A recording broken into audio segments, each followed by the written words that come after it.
guys, Molly here, back again. Greg in the co-host seat. Why? Why would you do that immediately?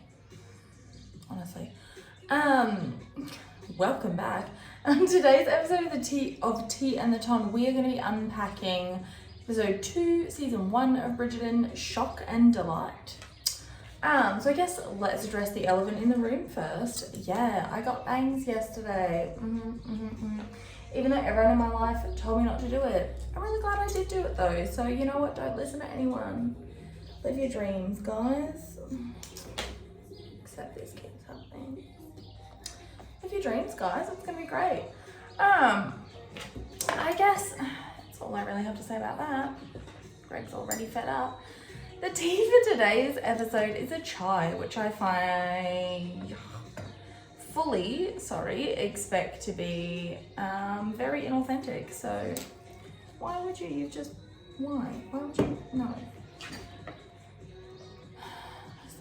Okay, no, that's fine, we're all set up. Why? What do you know? What's that noise? So, we all remember where last week left off, I guess.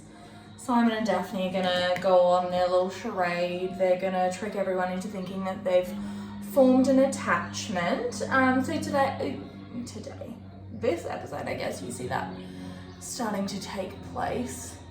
But it actually starts on a flashback. Remember those guys? Flashbacks, yeah.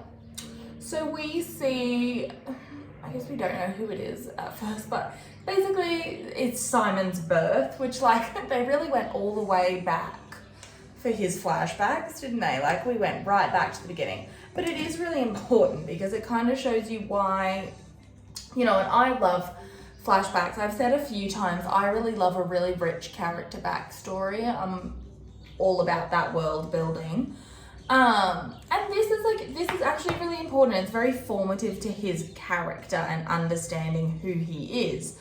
But basically Simon's mother gives birth, and it's, we know from the way his father's reacting that this has been a very long time coming, he's needed an heir for quite a while. And I guess it does go into a little bit why he's so desperate for an heir, but not a lot. And we'll get into that a bit later. But essentially, Lady Danbury is there as well. Do you mind? Lady Danbury's there as well, and she's really upset because she's being kept from Simon's mother. They're very good friends. Please stop knocking everything. Silly boy. They're really good friends, and Simon's father isn't really paying very much attention to her at all. She's clearly this has clearly been a very difficult. God, nothing happening there. Do you want down already? We've barely started. 3 minutes in, we're abandoning our post, are we? Gonna go for a nap. Okay, well. Oh. Be free. Okay, so, back to that. So, this has obviously been a very, way too much, great. It's like a ketchup bottle, this little bitch. Anyway, so, it's clearly been a very long time coming. She's obviously struggling with his birth, and he's he doesn't care, honestly. He could not care less. He's just there. All he wants to know is if it's a boy, if he finally has an heir. That's all he really wants to know, You done? If he finally has an heir. So yes, he does. Obviously, we knew that because this is Simon's backstory. Okay, you know what? You can go. Go.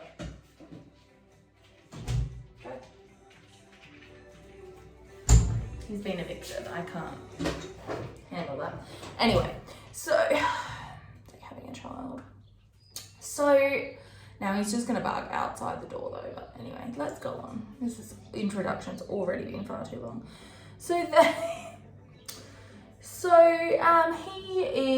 He's really happy that it's a son, but immediately we see things aren't really right. That his mother is glad, I guess.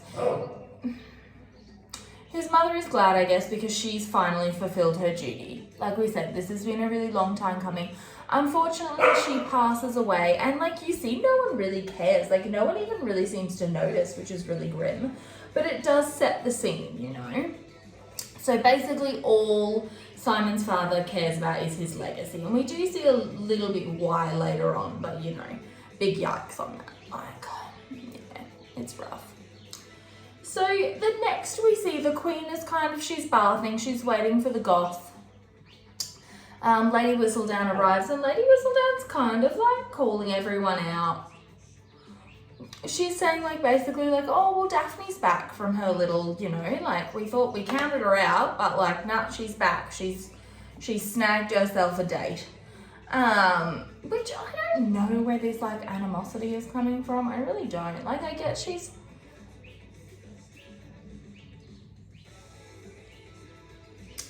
that she's like reporting on, I guess this is like infotainment really. It's like the very early form of that. And I get that she's like reporting on human interest story, if we can call it that. But like at the same time, it's like, why? Why have you taken such a dislike to the queen and her diamond? Like, why is this what you focused on? I really don't. Of all the things you could have chosen to focus on, maybe someone was actually mean to you. Like, I just don't know. I've said this a lot. Like, I just don't really like it, but you know, whatever.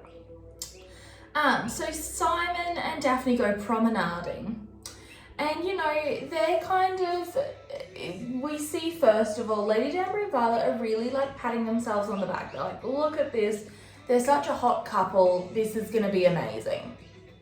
And Violet says something which is really interesting, and remember this, guys, because Lady Danbury basically says like, you know, like to be a duchess is a big thing, she's gonna need to really step up, and Violet says, don't worry, I've prepared her.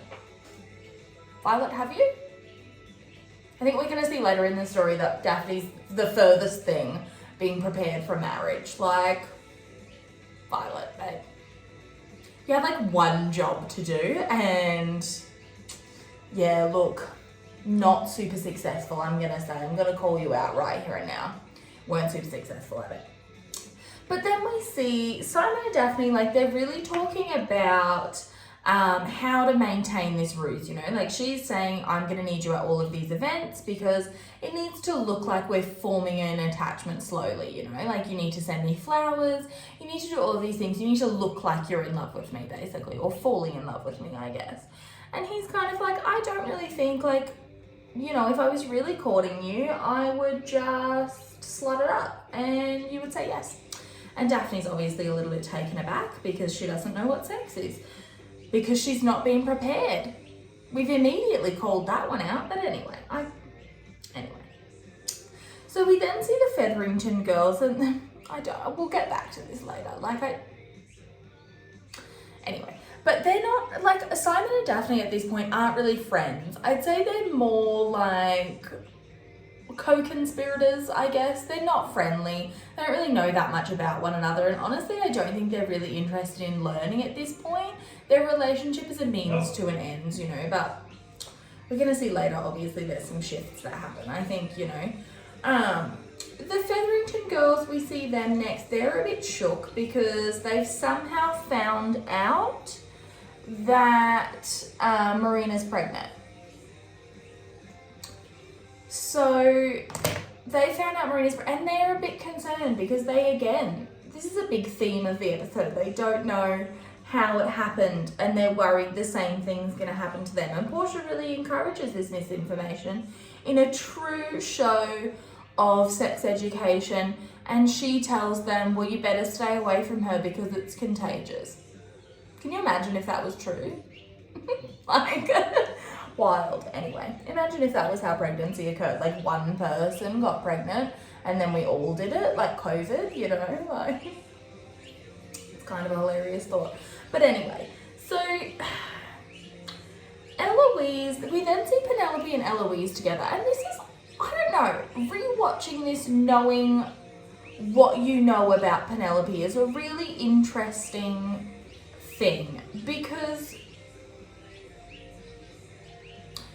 she's saying, basically, Eloise is bemoaning the fact they can't go to university. Very valid. Obviously, I'm all for the education of women. But then Penelope's kind of like, I've got gossip. And she tells Eloise that someone in her household is pregnant. tells her it's a maid. And Eloise is kind of like, no one's married. How did this happen?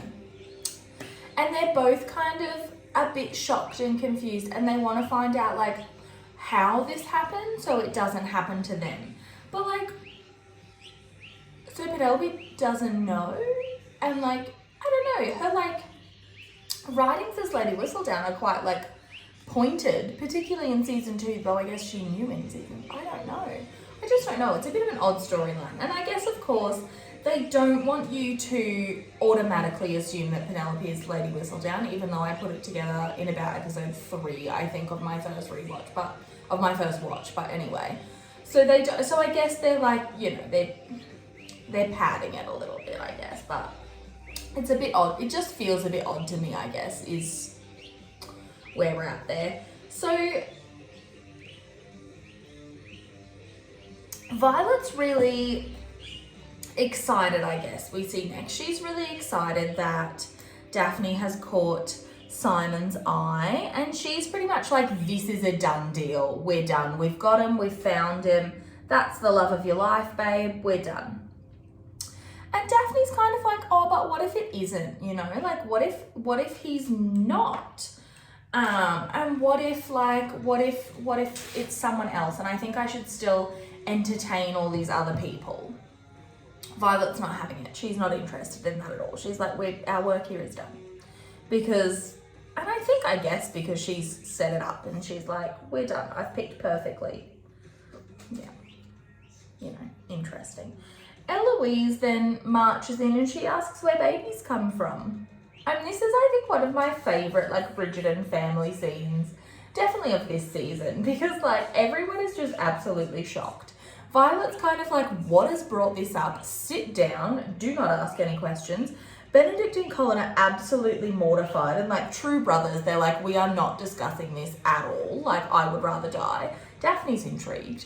Like, I think, and Violet just kind of really shuts it down. And I guess, like, you know, when the show first came out at the end of 2020, everyone was kind of like, how realistic is it that, like, they wouldn't know? And I guess, like, yes, some of the more low-born girls probably definitely did know. For sure they would have. But I guess the question is really, like, do we think the Bridgertons are the kind of family that they would have put a lot of effort into, like, protecting their daughters? Yes, 100%. So I don't really necessarily think that's too out of the box that they wouldn't know. You know, like, I don't know. I don't find it that weird. But this is a really cute, funny scene. So basically then the butler comes in and he's like, oh, callers are here, you know, and Daphne's really excited.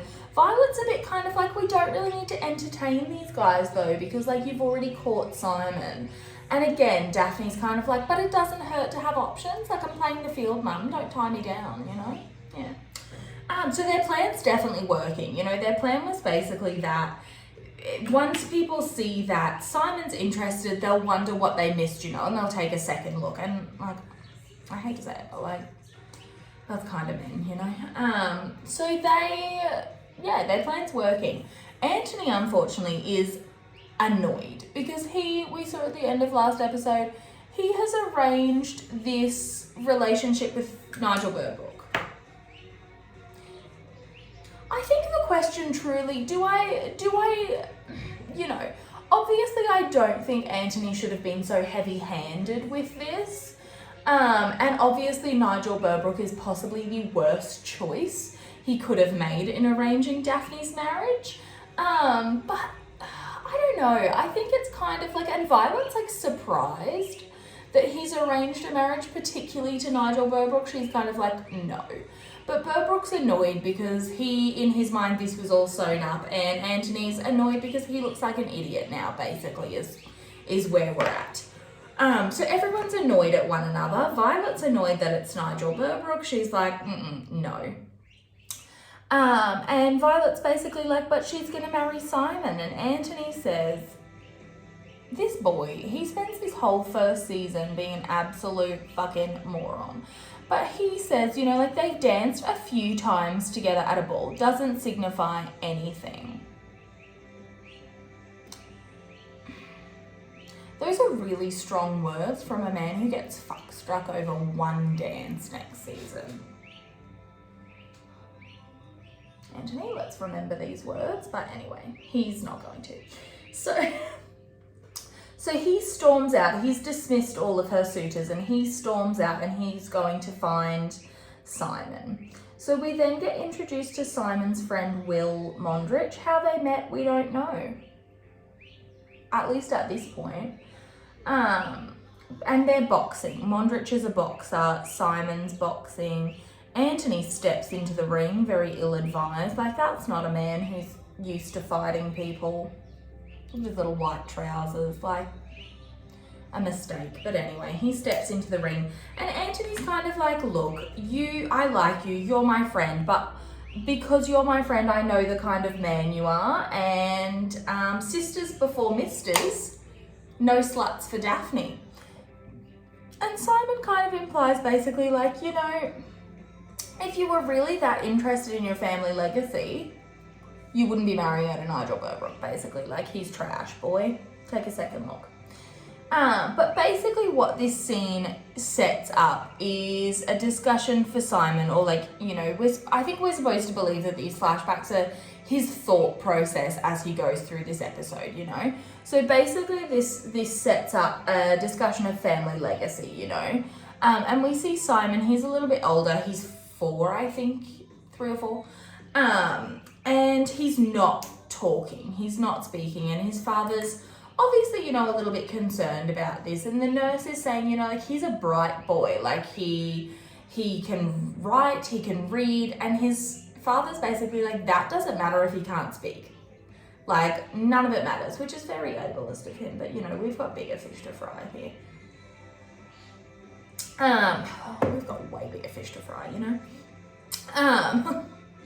And he, you know, he goes to hit Simon, basically. And Simon says, you know, stop. But he has a study, you know. And basically his father says that they've been granted this line. And, like, I do understand, like, it's a big... yeah. I'm not best placed to speak on this, obviously. But I think the dynamics here that they set up could have been really interesting. They just handled it really poorly, you know, like. But basically his father says, you know, we've been granted this line and we have to be exceptional. And you're ruining it, basically. Like, he thinks Simon, he thinks Simon is unworthy of this. He's going to ruin it for their entire family. So he basically says, you're dead to me, you gotta go, you know? Which is just really sad. Like, imagine being 4 years old. He doesn't have a mother. His father's essentially, like, left him alone in their country seat, just completely alone. Like, that's awful. All he really has is this nurse, you know? That's all he really has is his nurse. That's sad, you know. But anyway. So I lost my train of thought. Right, yeah. Okay, so we're back in the present day. Penelope is bringing Marina some cake because she and Eloise have decided they need to find out how this happened, you know? Like, they can't be just getting pregnant. What if that disrupts their plans for the future? It's very valid, you know? So Penelope's brought Marina some cake and Marina invites her inside, and Penelope's kind of like, how did this happen, you know? Like, she's looking for the goss. She's dishing. And I'm just going to really quickly bring up, remember, if you've watched my season 2 recaps, I said, like, it's super interesting that the Cranes apparently live near the Bridgertons, because Marina confirms here that she grew up in Somerset and the Bridgertons live in Kent. Somerset and Kent, look at a map of England, but they're literally like opposite ends of the country. Like, yeah, like, you couldn't be further apart this way. Latitudinally. I'm not great with geography, but even I know that. Like, they couldn't be further apart. whether they forgot, and like, in the book, she's from Gloucester, which is close to Somerset. It's closer than Kent. Like, I don't know. Anyway, little details like this really annoy me. But Marina, basically, she met George Crane. She met George Crane in church, and their vicar used to drone on forever. If you've ever been to church, you'll know how true that is. But their vicar used to drone on forever, and she used to get really hungry, and he noticed. It's actually a really sweet story. He noticed, and he used to like sneak her cakes. How sweet is that? Like, get you a boy who does that, you know? Like, I don't want any of this poetry shit. I want a boy to give me cake. Honestly. So he used to bring her cake, and eventually they fell in love. And like, how sweet is that, you know? Like, so Penelope's she's confused. Well, she's not confused, but you know, she asks again, like, so how did this happen? She's really fishing for details, and Marina's kind of just like, it was love. That was, you know, that was it. It was love. I was in love with him, and you know, this is what happens. And we find out that George Crane has gone to Spain. I didn't really mean for that to rhyme, but you know. George is in Spain. He's fighting in the war there with the Duke of Wellington.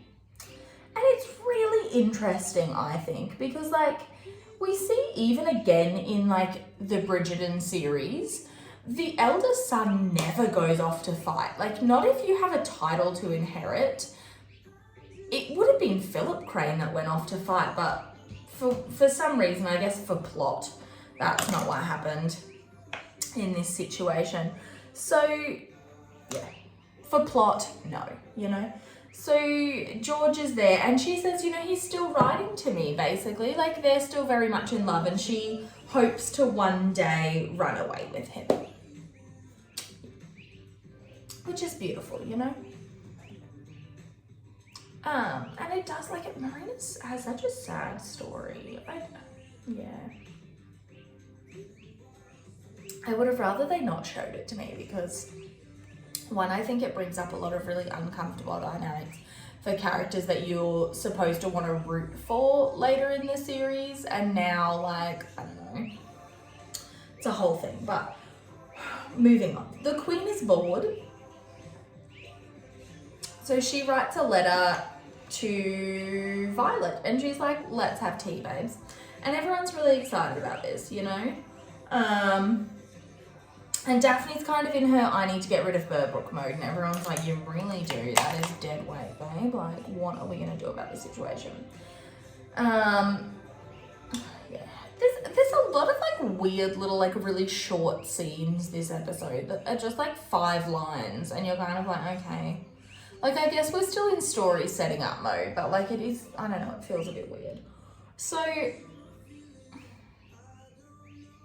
we then see Simon and Lady Danbury, and they're gone partying, and we start to see the beginning of their relationship. You know, we saw at the start of the episode, his mother was Lady Danbury's best friend, and now we see Lady Danbury seeking out Simon, because the current Duke of Hastings in this flashback, Simon's father, has told everyone that he's dead, which is like, that's so brutal. Like, you would rather have no one, like, you would rather everyone think that your son is dead than like, no, you're trash. I'm sorry, I can't stand this man, he's awful. But she went to visit Simon, and he basically says, like, you know, I can't speak. And she said, well, I understood you well enough there. And we get a little bit of her backstory, and she says, you know, like, I was this really timid person, but I knew that that's not the way, like, the world needed to see me. It's not the way I needed to be for the world that we live in. So I made myself into this person, and I'll do the same for you, and I'll help you to speak, but you have to have something worth saying.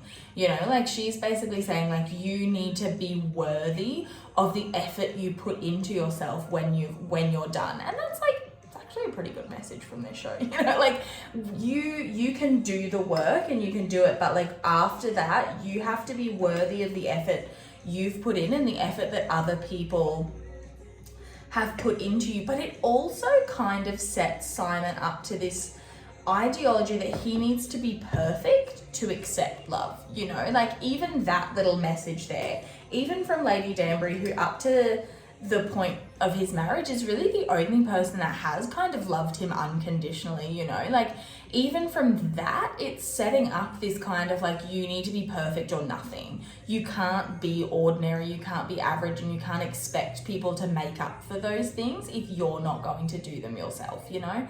Like, it's just, it's really very sad. But she's gonna help him, you know? And I'm like, yes, babe. So everyone's partying. Daphne walks in with Anthony, and Anthony is still hanging around like a fly, you know? Like, this poor girl, she just can't get rid of him. Like, we've all been there. But so she goes, and Simon interrupts and he asks for a dance. And Lady Danbury, like, you can tell Anthony's basically about to be like, no, back off. And that's one of, I think, the major differences in the plot of the show versus the book, because Anthony in the book was in on their little scheme. He knew that they were only dating for appearances. So he kind of wasn't really that mad about it. He was just kind of like, oh, okay. He was mad when he found them together because he was like, well, you'll have lied to me. But he wasn't mad at this point. But, you know, this Anthony's annoyed.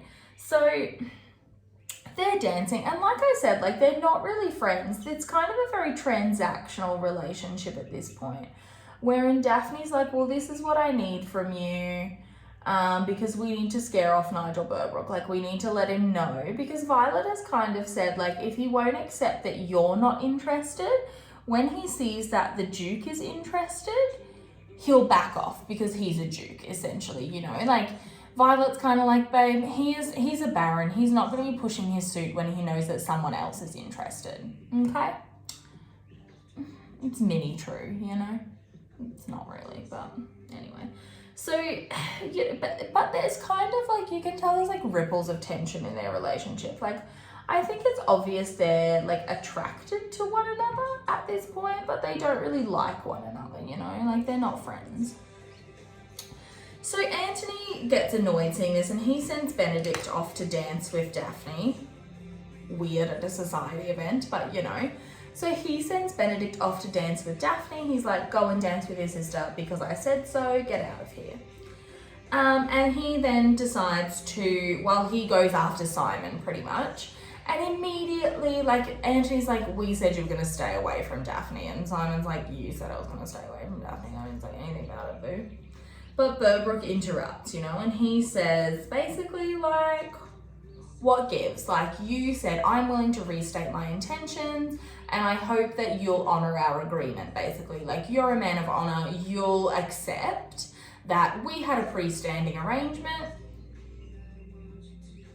and I'm gonna be your brother-in-law, basically. And Simon's had enough. Like, he's kind of like, you're a toad, get out of here. And Anthony's kind of like, what is going on with you? And it kind of then Simon basically tells him that Burbrook tried it on with Daphne last night, and that's why they're all pissed at him. You know, I'm gonna blend this out because it's a bit of a hot mess at this point, but anyway, I'll try and save it with some blending. So and Anthony is immediately enraged. And I have to like, okay, there's two sides to this. Is it really shit that Anthony like didn't just trust Daphne's no? Like, absolutely it is. But at the same time, I guess at least he's like, okay, well, you're a toad now. But it is really shitty that a man, and Daphne's going to call him on this later, it is really shitty that he needed a man's opinion before he listened, you know? Like, Anthony, boo, we've got a lot of growing to do. I love you to death, but like, you're a sad little emo kitten at this point. We just need to lift a little bit, you know? So Daphne then basically gets upset that Simon has told Anthony, and she's kind of like, that was not your place to do that. Like, you have no right to start telling Anthony all these things. And she's getting really frustrated, I guess, at the like lack of agency she has. And this is something that like I don't think they did very well this season. I will say, like, they wanted to give, and I guess maybe not in season 2 either when I'm saying it now, but like they want to give these female characters agency, but they kind of do it in like a bit of a ham-fisted way, you know. But anyway, it's like a crowbar to the temple. But regardless, so she's getting frustrated because she has no agency pretty much. So Simon leaves. He's like, well, we're done here. Simon leaves and he's accosted by Nigel Burbrook again, who's trying his luck for like a billionth time. Like, dude, at this point, and like look at Burbrook versus Simon. Like, Simon is built like a truck. And he's about a foot taller than Burbrook. Would I approach this man in a dark alley to have a disagreement? No. Like, but Burbrook he's not paying attention to that. He's just like, yeah, let's do it, you know? Honestly, the idiocy. And he's annoyed because he's like, you know, like, you already have standing. I need like a good wife to raise my standing pretty much. Like, just let me win this one. And Simon's like, no. Like, you should talk to Daphne about this. And Burbrook, he's so gross. Like, in the books, he's kind of just like a bumbling fool. He's not really like, he's not nasty. He's not vindictive. He's just an idiot, you know? And so he's kind of like, well, when I want to buy a horse, I don't negotiate with a horse. Is that not the foulest thing you've ever heard said about a woman? Like, I don't know, Anthony's on some shit, but like, he's not at that level yet. So anyway, basically, then Burbrook's kind of like, why are you after her anyway? Like, we all know you don't really need her. And he then basically implies that Simon has dishonored, I'm going to use the word dishonored because it seems very dramatic, dishonored Daphne. Has he? No, of course not. Not yet, anyway, you know, like, so he's annoyed, and then he's kind of like, so Simon gets really pissed, and Burbrook's kind of like, well, you know, your father was a scoundrel, and so it seems to you, if you got that reference. So basically Burbrook says, like, you know, when it seemed like your mother wasn't going to be able to give him an heir, your father just like, he was not very honourable then, if you know what I mean. And Simon gets really annoyed because he's being compared to his father and beats the shit out of it, essentially. So this, you know, is going to make our situation much worse. But, you know, anyway, with young Simon, we don't know that at the time, you know. He reacted. So young Simon, we see him again. And he's really sweet in this scene and I really feel for him. But he goes to see his father with Lady Danbury, and he's really like proud of the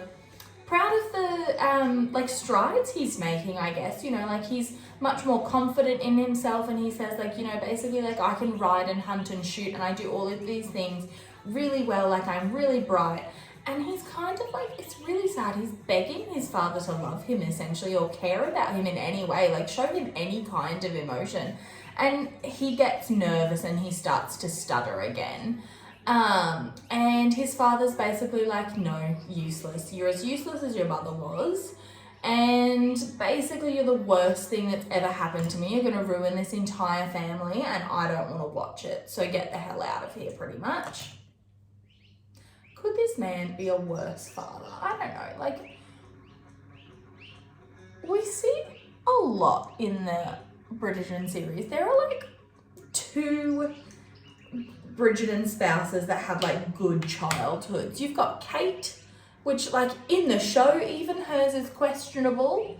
Like, we've got Kate and we've got Michael, and that's it. That's it. Everyone else was miserable for their whole childhood, basically. Actually, Lucy, pre-age 10, seemed to have had an okay time. But, like, that's it. Everyone else has such a miserable childhood, and I'm like, what is this, you know? But his father's essentially the worst. And we see that, like, young Simon, mentions that he sent his father a lot of letters, you know, and he's like, did you get them? Like, I wanted to tell you I'm not dead, sort of thing. It's so sad.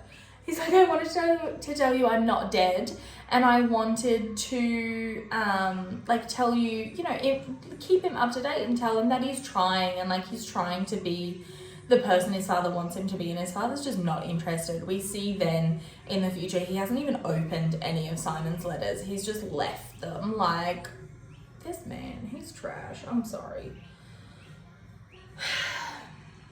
He's the worst. Like, and this really, like, again, we're starting to see that Simon doesn't really feel worthy of anyone's love or attention, and he sees that this is, I don't think it's what he thinks he deserves, but I think it's just that that's the way he sees his life is going to be. It's not going to change, you know, like that's unfortunately where he's at. So it's picnic day. We're going to a picnic, and this is something I think it was mentioned earlier, like everyone was going to a picnic. This is going to be cold and very strong, I suspect, but I am going to go in and try it again. I was right on both counts.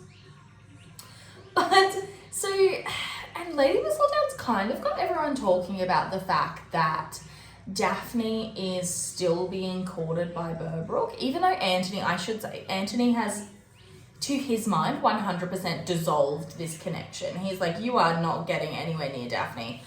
And Daphne's obviously still pretty upset about this. Like, Anthony goes to see her, and he's like, you know, I'm sorry about this. Like, I didn't, you know obviously what he was going to try to do. Like, I thought he was a better person than that. Like, I'm sorry, I just handled this really poorly. And Daphne's kind of like, though he doesn't say it that well. He's just kind of like, I'm sorry. And he has this like sad little goth eyeliner kitten look that I was really into, which says a lot about the kind of teenager I was. But anyway, so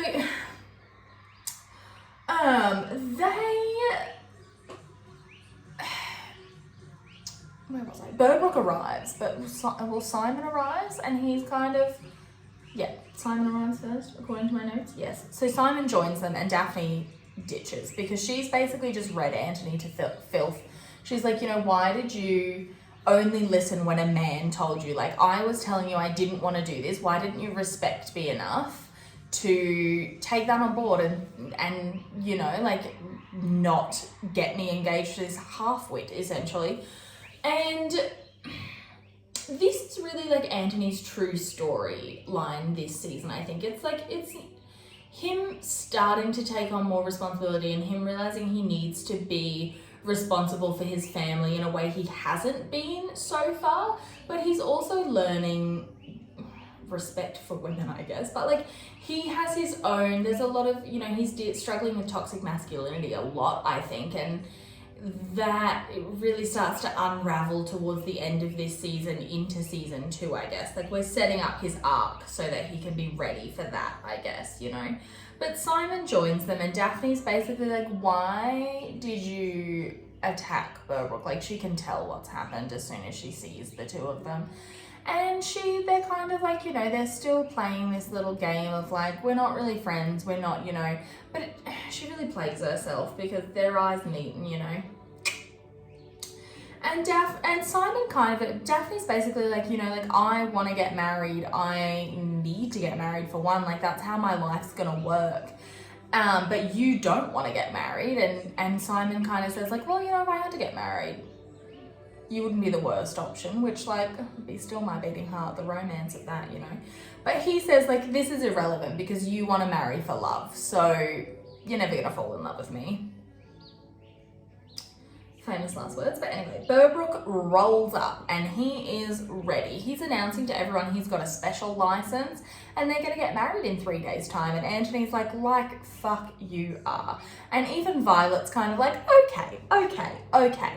And Burbrook's kind of like, well, Anthony's obviously not really in charge of this family, because if he was, he would have protected his sister and taught her better than to take a walk with me at Vauxhall, that's where they were at the end of the last episode. Vauxhall's kind of like, it was like a real thing.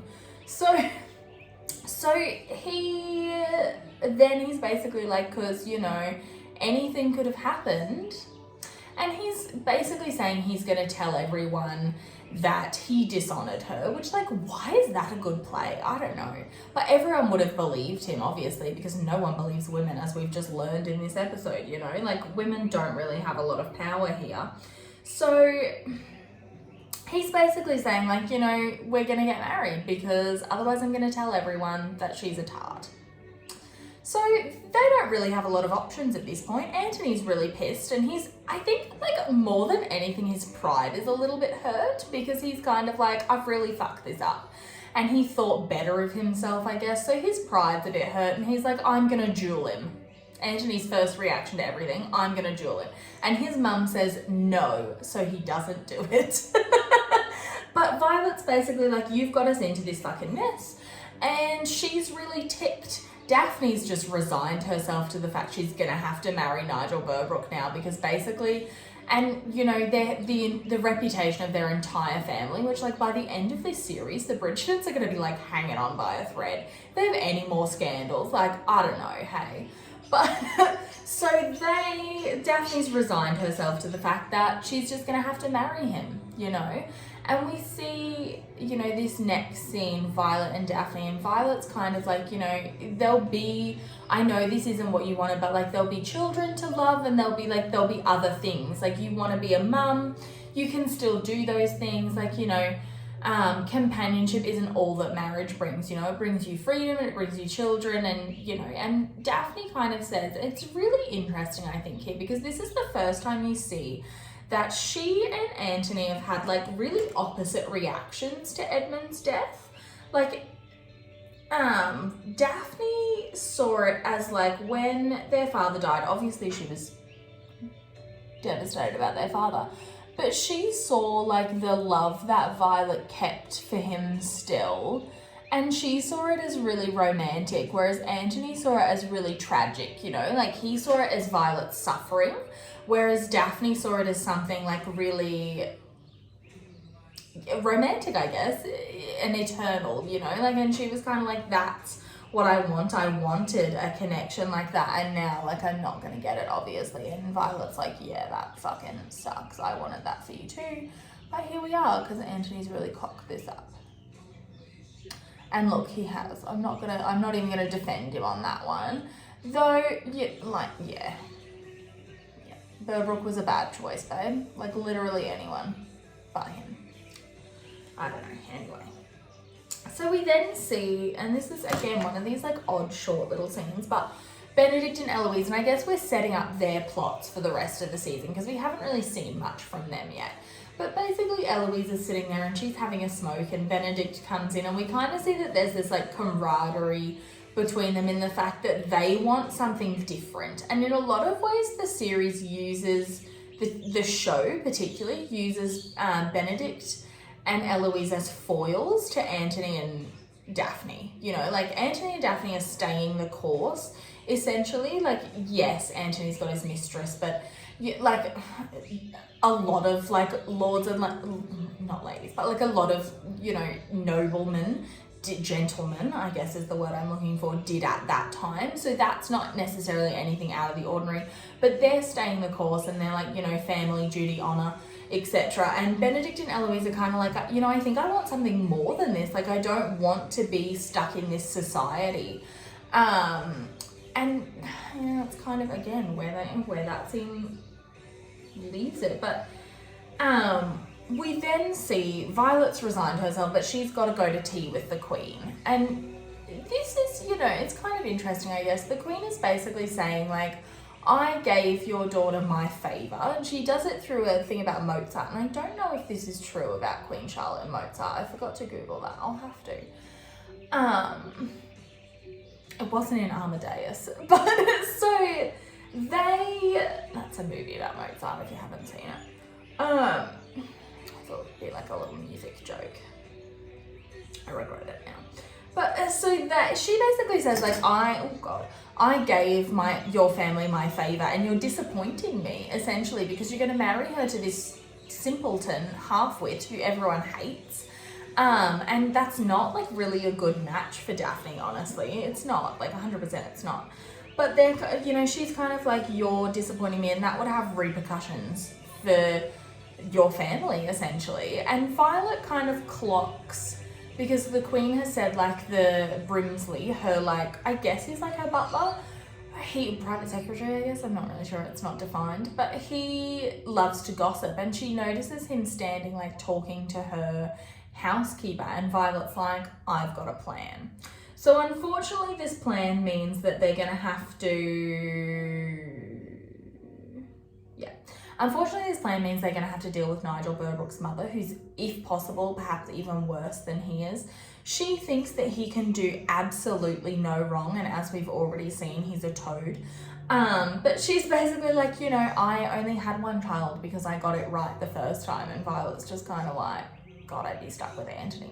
That's awful. Because we all know, if you've read the book series, Anthony is not Violet's favourite. You know who her favourite is if you've read the book series. It's Benedict and Daphne. But so, a little bit Francesca, but mostly Benedict. So, you know, and what we see is basically Daphne's ready to drown herself in the teapot.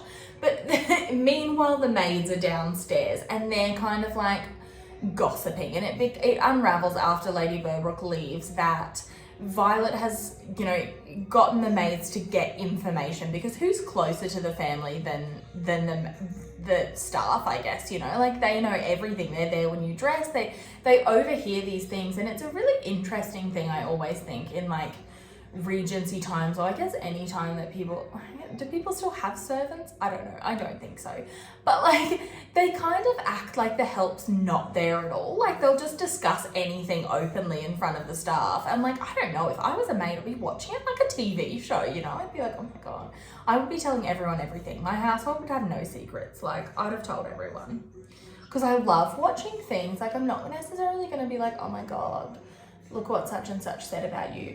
But I love watching it play out like a Shakespearean drama, just for me. That's just who I am, you know, it's awful, but like it is the truth. So they discover that Nigel Burbrooke some time ago got one of the maids pregnant, and he refused to acknowledge the child or provide for her, sent her away, and basically like left her. Oh, no, surely not. He's not that old. Never mind. I was like, I wonder if they were doing that as a nod to Sophie, which, if you know, like that's kind of what happened to her mother before her grandmother died, and like he had to acknowledge her, but I don't think so. She'd be too old at that point for that, you know. I don't think it was a nod. I think it's just a coincidence. So Violet's basically like, I know, we're gonna start spreading this around. Beautiful. And before long, obviously, the whole town knows, and Burbrooke's ditched, which like actually turned out to be really easy to get rid of him if you did it the right way. But you know, everyone's really glad, and Anthony basically goes, and this is again, like they have this really odd relationship, Violet and Anthony, this season, that I think like, I don't know, I don't care for it, because I wonder in a lot of ways if she knows, and we see in season 2 she acknowledges the toll that Edmund's death took on Anthony, and then she seems to be like kind of blaming him for it here. She's not, I think, and while, you know, I admit Anthony didn't handle this situation poorly, doesn't handle anything this season well, I think like it's really harsh of her. She's not the most sensitive with the trauma that Anthony still has, you know, like she doesn't really acknowledge it. She's not the most sensitive with regards to that, I guess, and you know, it bugs me a little bit, but it is what it is. Anthony's also being a bit of a dick at the moment, so like it's fair. But he pretty much says like, you know, I'm resolved to handle things differently in the future, and Violet's kind of like, don't bother. Like, don't bother, you've made a mess of this. I had to clean it up for you. I'm more than capable of doing this myself. And she kind of then calls him at the end. She's embroidering tulips. She's embroidering tulips, and she says, basically like, it's for Daphne's wedding gown. Perhaps your bride would like the same. And again, it's calling him on the fact that he has a responsibility to, you know, head up their family, and one day his wife will be the head of this family, and she's basically like, where is she? You know, doesn't exist at this point. So again, like their relationship is really fraught, and they kind of have this like ersatz marriage in a way where like they obviously they don't act like husband and wife, that would be weird, but like they depend on one another in a way like that, and it's difficult because they don't have like, it's difficult to have like a true parent-child relationship because of the fact that his responsibility in the family is dictated by society, you know, like he essentially is in charge, and that's difficult for her because she still, you know, mourns Edmund a lot, and I think, you know, she doesn't see it that Anthony should be in this position yet. So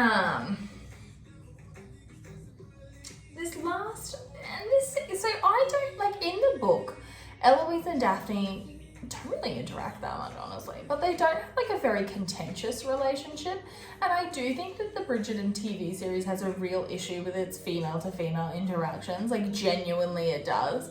The book series did in a lot of ways, but like the show makes it really like, because they've set Eloise and Daphne up to have this really contentious relationship that I don't think was necessary at all. But basically, Eloise says, you know, like, I'm glad this Burbrook situation worked out for you, but like, aren't you worried in any way about like you saw, you know, what happened with Mum and when she had Hyacinth, like it was really scary, and Daphne kind of like puts up this front. And we see that a lot. She puts up this sort of like societal wall, I guess. And she starts to go through the motions with Eloise, and she says like, you know, like, yeah, that was really scary, but at the end of it, like, we have Hyacinth, and like, so there's light at the end of every tunnel. We've just got to find it. And Eloise calls her on it essentially and says like, aren't you tired of pretending? Like, that's all you ever do. And I think this is the moment that Daphne decides, and we see, you know, in a second when she's dancing with Simon, she says like she wants to take on more of a role in her own life. She's tired, like I said earlier, she's tired of everyone else dictating her life to her, I guess, and she's gonna start taking on, you know, like being responsible for her own happiness, I guess, and she's gonna start going after that, which, like, good for you, but she's not really gonna do it. But anyway. So we see, you know, Simon and Daphne dance again, and we can see that something is shifting in their relationship. You know, I don't think either of them are really ready to acknowledge what it is, particularly Simon and his, like, as we see in a moment, why. But he is not really willing to acknowledge that this is growing into something. But he says he wants her to call him Simon, and they kind of have this moment, their eyes lock, and we can see, like, something more is happening. They're becoming friends, at least, you know, like the show really made this like fake dating to friends to lovers, you know, like acquaintances to friends to lovers, which is, you know, a valid trope. So they're becoming friends, I guess, and someone else asks Daphne to dance, and he steps back, and you can kind of see he's looking at her and he's questioning, and then we see, you know, this final scene of the episode, and we see why Simon is so resistant to marrying. And he goes to see his father on his deathbed, and essentially all his father cared about was their line. So Simon has basically Simon is now at the point where he's confident in himself, and his father's now like interested, and he's like, well, no, like, you didn't have any part of this, you don't own any right to the legacy that I would create, and so I don't want my legacy linked to yours, so there's not going to be one. You know, like, you cared about our line more than you cared about me, so it ends with me. So he's vowed he's never going to marry, which, it's really interesting because, so it's implied, like, at the start of this season, it's implied that the Duke of Hastings, like the previous one, obviously not him, died quite recently. So this flashback is like, he's just come back to London, like, recently. This last flashback is only, like, going back a matter of weeks, I guess. But he's, you know, Anthony says he's declared he'll never marry for years. So I guess this is a vow that he's made, like, internally, and now he's externalizing it. I guess, like, why would he write him a letter to say this? It's a very odd thing to say in a letter, but, like, I guess he's had this belief for a very long time. This isn't a new thing for him, and he's not really gonna just give it up because he met a really pretty girl, you know, I guess, like, he's clinging to this spite he has for his father, I guess, and, like, it is spite, but it's also not, in a way. Like, I don't know how I would react to being treated like that my entire life, so it's difficult to judge Simon's choices, you know, but both Simon and Daphne made some really interesting choices. They're interesting characters, in a way, I guess, but I don't know that the show really gives them the exposition they deserve. But, yeah, you know, and, like, we know that Daphne, I think of all the Bridgerton girls, Daphne's probably the most traditional, like, Regency girl. Like, she wants the marriage her parents had, she wants to be a mum, and she wants to be, like, a society matron, and that's valid, you know.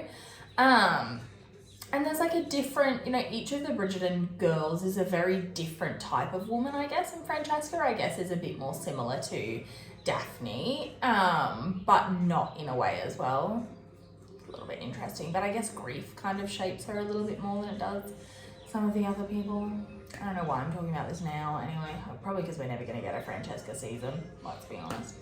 But, you know, it's, again, we're just kind of setting up the plot still at this point, and next episode, I guess, is where the real, like, plot starts to shape now that we've gotten rid of Burbrook. But, like, I don't know, I think I forgot when I watched this season the first time, like, Daphne goes through a few near engagements, like, it's a lot. But, you know, you do you, boo, no shame. So yeah, I'm going to wrap this up here because I don't feel like we've really said anything this episode, but basically feelings are growing and tensions are rising in the Bridgerton household is where we're at there. So I guess thanks for joining me this week. If you do want to hear, I guess, more of my thoughts on Bridgerton, you can follow me on Tumblr at Newton Sheffield. Like I said, I am primarily Kate and Anthony based. I do, I guess I write some other shit sometimes, but not very often. It's usually secondary to Kate and Anthony, honestly. They're truly where it's at for me, but oh god, what am I saying? Yeah, I've written a lot of Kate and Anthony fanfiction as well. You can find me on AO3. And yeah, I guess thanks for getting ready with me. Have a great week and we'll see you next time. Bye!